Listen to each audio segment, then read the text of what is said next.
August মাসের প্রথম সপ্তাহতেই পশ্চিমবঙ্গে শুরু হতে চলেছে ভোটার কার্ড ভেরিফিকেশন। ইতিমধ্যেই নির্বাচন কমিশনারের তরফ থেকে 2002 সালের ভোটার লিস্টও প্রকাশিত করা হয়েছে।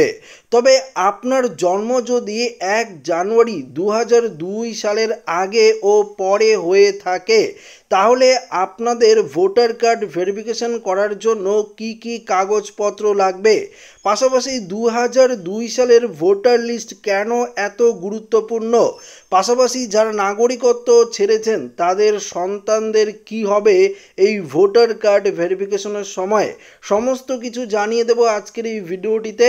তো অবশ্যই ভিডিওটিতে আপনারা প্রত্যেকেই প্রথম থেকেই শেষ পর্যন্ত সঙ্গে থাকবেন এবং নতুন হয়ে থাকলে চ্যানেলটিকে সাবস্ক্রাইব করে পাশের দেওয়া বেল আইকনটিকেও প্রেস করে অল নোটিফিকেশনটিকে বাজিয়ে দেবেন।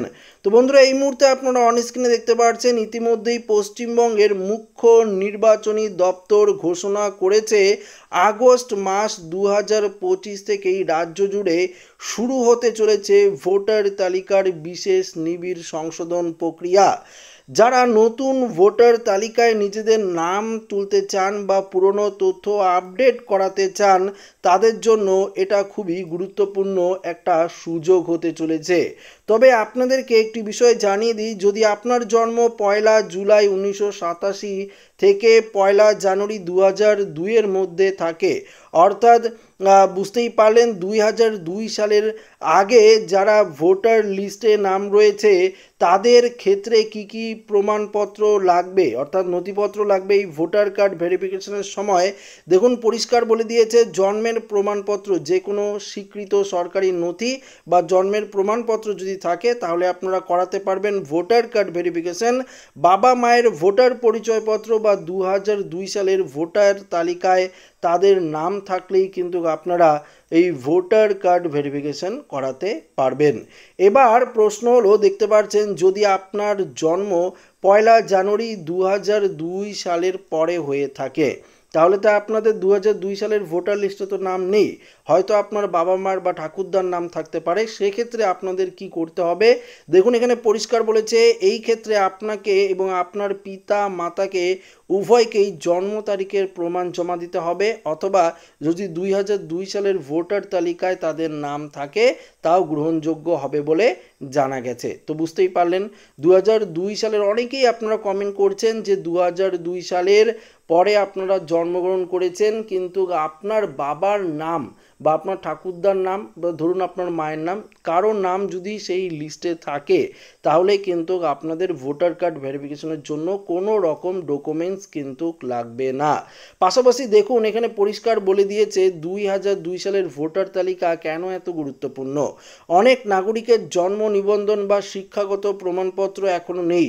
2002 সালের ভোটার তালিকা একটি সরকারি স্বীকৃত রেকর্ড, এতে নাম, বাবার নাম, বয়স, লিঙ্গ, ঠিকানা এবং ছবিসহ নানান তথ্য কিন্তু থাকে। নাগরিকত্বের প্রমাণ হিসাবে বিভিন্ন সরকারি কাগজে এটি কিন্তু গ্রহণযোগ্য। তাই 2002 সালের যে ভোটার লিস্টটা এতটা গুরুত্বপূর্ণ হিসাবে দেওয়া হয়েছে। পাশাপাশি দেখুন এই যে এত মানুষ যে ভারতের নাগরিকত্ব ছেড়ে দিচ্ছেন, তাদের সন্তানদের কি হবে, অর্থাৎ আপনার পিতামাতা যদি ভারতের নাগরিকত্ব ছেড়ে দেয় এবং পাশাপাশি অন্য জায়গায় চলে যায়, তাহলে আপনার কি হবে। ভারতের নাগরিকত্ব আইন বলেছে কোনো ব্যক্তি ভারতের নাগরিকত্ব ছেড়ে দিলে তার সঙ্গে তার সন্তানদেরও নাগরিকত্ব কিন্তু চলে যায়। সেই বিষয়টি অবশ্যই আপনাদের মাথায় থাকতে হবে। যদি সেই সন্তানের বয়স 18 বছরের কম হয় তাহলেই কিন্তু নাগরিকত্ব অবশ্যই থাকবে না। তবে তার বয়স যখন 18 হবে এবং তার বছরের মধ্যে পুনরায় 1 বছরের মধ্যে পুনরায় ভোটার কার্ডের জন্য আপনারা যদি নাগরিকত্ব ফিরিয়ে নিতে চান, ভোটার কার্ডের জন্য আবেদন করেন, তাহলে কিন্তু অবশ্যই আপনারা আবেদন করাতে পারবেন। এবং অবশ্যই যদি আপনার বাবার 2002 সালের ভোটার লিস্টে নাম থাকে এবং তারপরে যদি নাগরিকত্ব ছেড়ে দিয়ে চলে যায়, সেই যে প্রমাণপত্র সেটিও কিন্তু আপনারা দিয়ে আপনারা নাগরিকত্বর প্রমাণ কিন্তু করাতে পারবেন। তো বুঝতেই পারলেন এই যে নির্বাচন কমিশনারের তরফ থেকে ভোটার কার্ড ভেরিফিকেশন অর্থাৎ এসআইআর যে করা হচ্ছে, সেটা কিন্তু ভারতবর্ষের প্রত্যেকটি রাজ্যে কিন্তু এই এসআইআর হবে। তবে আপনারা প্রত্যেকেই জানেন বিহারে প্রচুর পরিমাণে ভোটার লিস্ট কিন্তু বাতিল করা হয়েছে, প্রায় 53 লক্ষের কাছাকাছি ভোটার লিস্টে কিন্তু নাম বাতিল করা হয়েছে।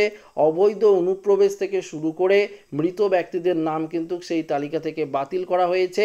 আমাদের পশ্চিমবঙ্গেও কিন্তু একই প্রসেসে নির্বাচন কমিশনের তরফ থেকে এই ভোটার কার্ড ভেরিফিকেশন প্রক্রিয়া কিন্তু করা হবে।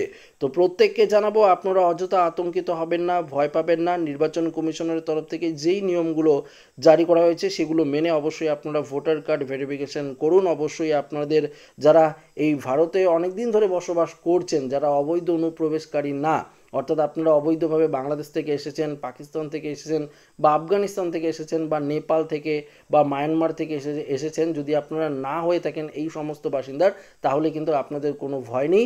আপনারা যদি এই সমস্ত জায়গা থেকে এসে অবৈধভাবে আমাদের ভারতবর্ষে এসে আপনারা যদি বসবাসকারী হয়ে থাকেন বা ভারতের বিভিন্ন ডকুমেন্টসগুলো আপনারা বানিয়ে নিয়ে থাকেন ভুয়ো পদ্ধতিতে, তাহলে কিন্তু আপনারা সমস্যায় পড়বেন। তাছাড়া আপনারা কেউ সমস্যায় পড়বেন না।